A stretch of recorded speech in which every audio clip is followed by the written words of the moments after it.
The story is Monapule Saleng signed a pre-contract with Mamelodi Sundowns Football Club last year.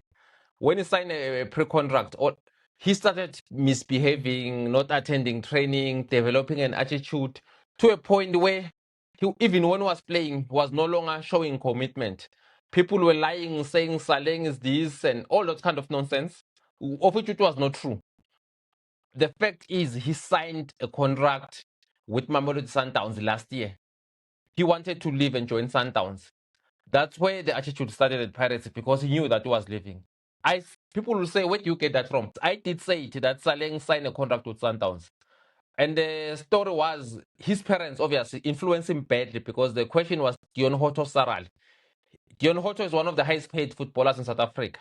So Saleng thought he was better than Hoto. He wanted to be the highest paid player at Orlando Pirates. That influence also was influenced by his parents, to a point where he was lucky. Sure, Joseph Rivero did well because he just took him out of the team. I can give you a chance.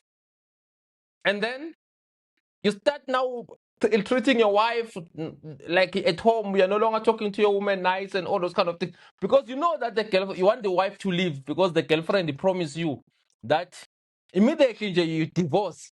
I'm good. That's what Saleng did. That was the behavior. Thank God the Sundowns came through, became the faithful girlfriend. Immediately, she Pirates, when Pirates were loaning him, now his contract was ending in June. So Pirates sold him to Mamelodi Sundowns.